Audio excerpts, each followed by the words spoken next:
अस्सलाम वालेकुम students, I hope you people are doing good. As you know कि हम लोगों ने चैप्टर नंबर 16 स्टार्ट किया हुआ था, मैन एंड हिज एनवायरनमेंट, और हम लोगों ने पॉल्यूशन के टॉपिक को डिस्कस किया।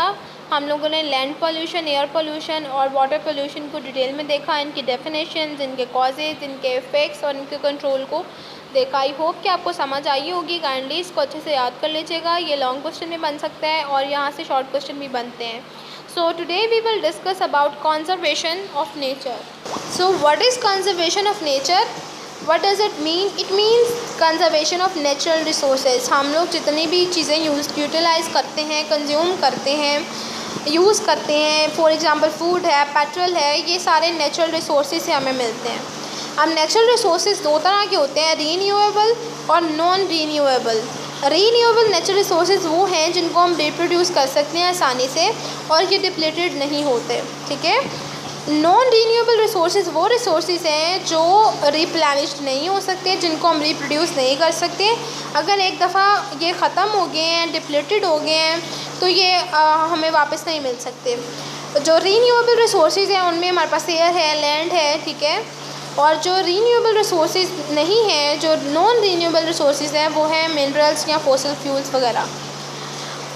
हमें क्या चाहिए? हमें चाहिए कि हम नॉन रीन्यूएबल रिसोर्सेज को कंजर्व करें। We have to do it so that we can survive, क्योंकि हम लोग की जो है डेली नीड्स या ह्यूमंस जो हैं उनकी जो मोस्ट एक्टिविटीज़ हैं वो इनके ऊपर डिपेंडेंट हैं, ठीक है।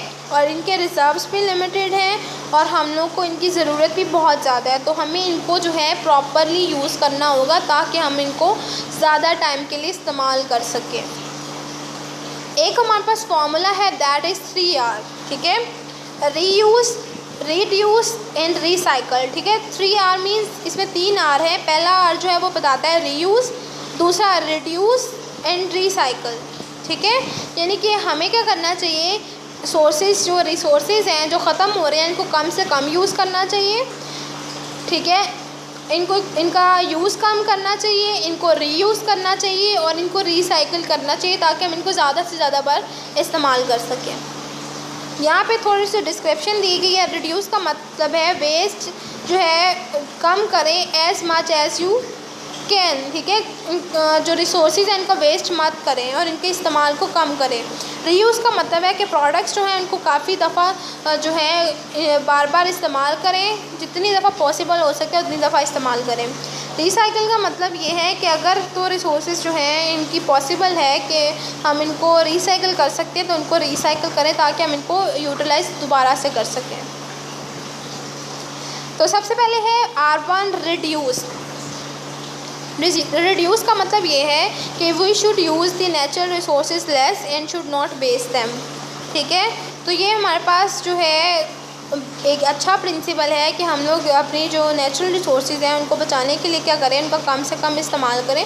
कम से कम इस्तेमाल का मतलब ये नहीं है कि उनका इस्तेमाल बिल्कुल ही कम कर दें, कि जहाँ पे ज़रूरत है वहाँ पे भी ना करें, ऐसा नहीं है। यानी कि जहाँ पे हमें लग रहा है कि हम उस चीज़ को वेस्ट कर रहे हैं वहाँ पे हम उसको वेस्ट ना करें, ठीक है। We should not waste water, ठीक है। वाटर आपको पता है कि हम कितना वेस्ट करते हैं। हम लोग क्या करते हैं, जब ब्रश करते हैं, ठीक है, तो हम लोग टैप को ओपन रख छोड़ते हैं, तो जब तक हमारा ब्रश नहीं होता पानी तब तक ज़ाया होता रहता है, ठीक है। इसके अलावा हम लोग कार वॉश करते हैं, बाइक्स वॉश करते हैं, क्लोथ्स वॉश करते हैं, तो हम लोग क्या करते हैं, बहुत ज़्यादा पानी वेस्ट करते हैं, ठीक है। तो हमें पानी को वेस्ट नहीं करना चाहिए। पानी भी नॉन रीन्यूएबल है, हम इसको जो है वो दोबारा, अगर ये ख़त्म हो गया तो हम इसको दोबारा जो है वो नहीं हासिल कर पाएंगे। इलेक्ट्रिसिटी, फ्यूल्स, इनका जितना कम इस्तेमाल हो सकता है उतना करें। फॉर एग्ज़ाम्पल कि अगर आप लोग पानी नहीं यूज़ कर रहे तो टैप को बंद कर दें। अगर आप कमरे में नहीं बैठे तो लाइट को ऑफ़ कर दें, फ़ैन को ऑफ़ कर दें। इसके अलावा अगर आप नहा रहे हैं तो शावर की बजाय बकेट यूज़ करें ताकि आप कम पानी के अंदर नहा सकें और पानी को वेस्ट ना कर सकें। पब्लिक ट्रांसपोर्ट यूज़ करें प्राइवेट ट्रांसपोर्ट के निस्बत, ठीक है, ताकि आप लोग जो हैं वो फ्यूल्स को कंजर्व कर सकें, उनको बचा सकें। इसके अलावा हमें फ़ूड को भी वेस्ट नहीं करना चाहिए। उसको क्या करना चाहिए, जो अनयूज्ड फूड है, जो साफ़ फूड है, जो बच जाता है, उसको वेस्ट करने के बजाय फ्रिजेज़ में रख के 4-4 दिन बाद बाहर फेंकने के बजाय उसको किसी गरीब को दे दें ताकि उसका पेट भर जाए। इसके अलावा एक इम्पॉर्टेंट इन्फॉर्मेशन है कि अगर हम क्या करें 1 टन पेपर जो है उसकी रीसाइक्लिंग करें तो हम 17 ट्रीज़ को बचा सकते हैं। तो अब देखें रीसाइक्लिंग से हम लोग कितना कुछ कर सकते हैं। नेक्स्ट हमारे पास है R2 मीन्स रीयूज़, ठीक है। तो we should use things again and again, we should not throw them away such as glass containers, plastic bags, papers, clothes, ठीक है। हम इनको बार बार यूज़ कर सकते हैं, so we can use it, so we should use it again and again. These should be used to at domestic levels rather than being thrown. It also reduces solid waste pollution, ठीक है। तो हम लोग क्या करते हैं, जैसे for example plastic की बॉटल्स हैं, ठीक है, प्लास्टिक है तो हम उसको वेस्ट करके फेंक देते हैं। तो हमें चाहिए कि उसको अपने माइंड को यूज़ करें और उसको देखें कि हम इसको कहाँ कहाँ यूज़ कर सकते हैं ताकि ये वेस्ट ना बने। थर्ड है हमारे पास रीसाइकल। तो रीसाइकल में हम लोग क्या करते हैं, मटेरियल्स जैसे पेपर, प्लास्टिक, ग्लास हैं, इनको रीसाइकल किया जा सकता है। तो वी शुड रीसाइकल देम ताकि हम लोग क्या कर सकें, अपने रिसोर्सेज को कंजर्व कर सकें। तो इसकी वजह से क्या होगा, हमारे जो नेचुरल रिसोर्सेज हैं उनको कंजर्व करने में क्या होगी, हेल्प मिलेगी। जैसे अभी हमने बात की कि अगर हम लोग पेपर को रीसाइकिल करते हैं 1 टन पेपर को, तो हम 17 ट्रीज़ को बचा सकते हैं। तो we should do it. We can add R4 reforest, यानी कि हमें क्या करना चाहिए, प्लांट्स को लगाना चाहिए, फॉरेस्ट को लगाना चाहिए। इसकी वजह से क्या होता है, एक तो हमारा एनवायरनमेंट जो है वो कूल रहता है, शेडी ग्रीन रहता है, पॉल्यूशन रिड्यूस होती है और हमारा इकोसिस्टम बैलेंस रहता है। Clean water, air, fuels, agricultural land, forest appear to be plentiful earlier but now these are becoming scarce, ठीक है। पहले था हमें पानी जो था, साफ़ पानी आसानी से मैसर हो जाता था, हमारे पास फ्रेश एयर हमें आसानी से मिल जाती थी, फ्यूल्स बहुत ज़्यादा थे, एग्रीकल्चर लैंड बहुत ज़्यादा थी, हम आसानी से बहुत ज़्यादा एग्रीकल्चर कल्टीवेशन करते थे, फॉरेस्ट बहुत ज़्यादा थे। बट अब ऐसा हो रहा है कि जैसे जैसे पॉपुलेशन इंक्रीज़ हो रही है, दुनिया तरक्की कर रही है, तो उसकी वजह से क्या हो रहा है, ये जो हैं चीज़ें बहुत कम हो गई हैं, इनकी किल्लत होती जा रही है। If we continue depleting them like this, तो हम लोग क्या करेंगे, बहुत जल्द इनसे हाथ धो बैठेंगे, ठीक है। और हमारी फ्यूचर जनरेशन्स जो हैं उनको ये चीज़ें नहीं मिलेंगी, उनके लिए बहुत प्रॉब्लम्स हो सकती हैं।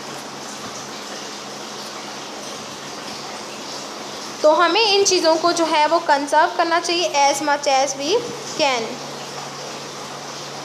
इन्वायरमेंट रिलेटेड बहुत सी पॉलिसीज़ हैं पाकिस्तान के अंदर, ठीक है, जो क्या कर रही हैं, इन्वायरमेंट की कंजर्वेशन के अंदर जो है वो अपना रोल प्ले कर रही हैं कि किस तरह हम अपने इन्वायरमेंट को, अपनी नेचर को और नेचुरल रिसोर्सेज को कंजर्व कर सकते हैं। इसमें नेशनल कंजर्वेशन स्ट्रैटेजी है, इन्वायरमेंटल पॉलिसी है, नेशनल सैनिटेशन पॉलिसी है, वाटर पॉलिसी है, ड्रिंकिंग वाटर पॉलिसी है, फॉरेस्ट पॉलिसी है, ठीक है, काफ़ी ज़्यादा पॉलिसीज़ हैं। तो WWF जो है world wildlife fund, but it is now known as world wide fund for nature, ठीक है, ये डिफरेंट प्रोजेक्ट्स पे काम कर रही है जो नेचर को कंजर्वेशन करने में जो है हेल्प करते हैं कि हम लोग किस तरह नेचर की कंजर्वेशन कर सकते हैं, ठीक है। इन प्रोग्राम्स के अंदर पाकिस्तान ने भी कोलैबोरेशन की हुई है, पाकिस्तान की गवर्नमेंट ने भी कोलैबोरेशन की हुई है और पाकिस्तान की गवर्नमेंट भी इस पर काम कर रही है।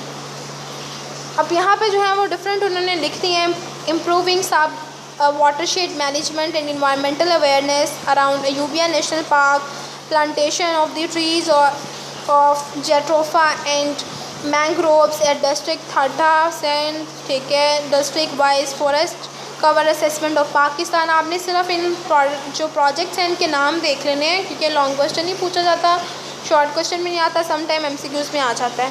इसके अलावा saving wetland sky high programme, Indus basin water security project, regional climate risk reduction in Himalayas, तो ये सारे वो प्रोजेक्ट्स हैं जो क्या कर रहे हैं कि नेचर की कंजर्वेशन जो है करने में हम लोग किस तरह कर सकते हैं, नेचर को किस तरह कंजर्व कर सकते हैं, उसके लिए काम कर रहे हैं। ओके, आपकी बुक में जो है इस चैप्टर के लास्ट में एक टॉपिक दिया गया है डेंगू के बारे में, और डेंगू के बारे में 1 से 2 सवाल पूछे जाते हैं पेपर में, एक आधा MCQs भी आता है। तो आप लोगों को पता होना चाहिए basic information about dengue fever, ठीक है।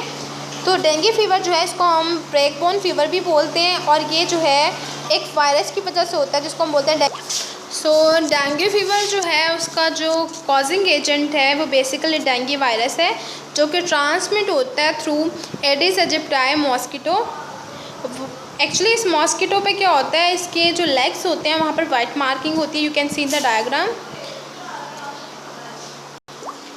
डेंगू फीवर जो है इसकी कोई वैक्सीन नहीं है, कोई क्योर नहीं है। ज़्यादातर पेशेंट जो है वो ट्रीटमेंट के बगैर रिकवर होते हैं, ठीक है। तो बेसिकली कुछ सम टाइम तो ये होता है कि ब्लीडिंग बहुत ज़्यादा हो जाती है, तो उसकी वजह से शॉक और डेथ भी हो सकती है। डेंगू मॉस्किटो जो है वो ज़्यादातर घरों के करीब रहते हैं, ठीक है। तो elimination of mosquito breeding sites and preventing being bitten at your best protection, ठीक है। यानी कि आप लोग क्या करें कि ऐसी जगह जहाँ पर पानी बहुत ज़्यादा जमा हो जाता है, चाहे वो प्लांट्स हैं या घरों में कोई ऐसी जगह हैं, तो उन चीज़ों को जो है वो आप कोशिश करें कि वहाँ पे उन साइट्स को ख़त्म किया जा सके, ठीक है, ताकि उनकी प्रोडक्शन रिड्यूस हो सके। और इसके अलावा फुल स्लीव्स पहने, ठीक है। मॉस्किटो क्या कहते हैं उसे, मॉस्किटो नेट्स यूज़ करें, मॉस्पेल लगाएं, ठीक है, ताकि आप लोग जो है इससे बच सकें। Eliminate all stagnant water near your home, ठीक है। जितना भी पानी आपके करीब खड़ा हुआ है, घरों के करीब में, घरों में खड़ा हुआ है, आसपास के एरियाज़ में, उसको जो है ख़त्म करें। इसके अलावा जो empty water from your air conditioner, ठीक है, उन जो आपके एयर जो कंडीशनर्स हैं उनमें भी क्या होता है, बेसिकली वाटर जो है वो होता है वहाँ पर, उनके जो डिफ्रॉस्टिंग ट्रेस है ना उनके अंदर वाटर होता है, तो उनको भी आप कोशिश करें कि एम्प्टी करें ताकि वहाँ पे भी कोई चांस ना बन सके। वाटर जो है उसको चेंज करें जहाँ where empty is not possible, ठीक है। जहाँ पे आप पानी के बगैर गुजारा नहीं है, कुछ ऐसी जगह होती हैं, ठीक है, तो वहाँ पे क्या करें, पानी को जाना चेंज करें ताकि वहाँ पे कोई ऐसा मसला ना हो सके। Wear long sleeves, use mosquito repellent and other products to protect from mosquitoes carrying dengue are active in day, ठीक है, पार्टिकुलरली डॉन एंड डस्क के टाइम पे, तो उस टाइम पे जो है वो ज़्यादा केयरफुल रहें। Do not take chills and fever lightly, get yourself tested as soon as possible, ठीक है। तो इसकी जो आप कह लें कि सिम्टम्स हैं, सिम्टम्स में क्या होता है, फ़ीवर है, हेडेक है, मसल एंड जॉइंट पेन है, स्किन रैशेस हो सकते हैं, ठीक है। इसके अलावा ब्लीडिंग होना स्टार्ट हो सकती है, ठीक है। और इसके अलावा आपकी बॉडी के अंदर जो प्लेटलेट्स का लेवल है बहुत कम हो जाता है, और डेंगू शॉक सिंड्रोम के अंदर भी कन्वर्ट हो सकता है ये, क्योंकि तब BP जो है बहुत डेंजरस लेवल तक लो हो जाता है, तो इसकी वजह से शॉक और डेथ हो सकती है। आपको पता होना चाहिए कि what is cause of dengue fever, ठीक है। डेंगू फीवर किस तरह से स्प्रेड होता है, हम किस तरह प्रिवेंट कर सकते हैं, इसकी सिम्टम्स क्या हैं। ये अक्सर शॉर्ट क्वेश्चन जो पूछा जाता है, कॉज पूछी जाती है, सिम्टम्स पूछे जाते हैं और प्रिवेंशन पूछी जा सकती है। तो आपको इन तीनों चीज़ों का पता होना चाहिए। तो आपका चैप्टर जो है यहाँ पर ख़त्म हो गया है। आई होप कि आपको समझ आई होगी इस चैप्टर की, और आपने इस चैप्टर को साथ साथ किया भी होगा। टेक केयर टिल देन, अल्लाह हाफिज़। नेक्स्ट लेक्चर में इंशाल्लाह हम नेक्स्ट चैप्टर जो है स्टार्ट करेंगे।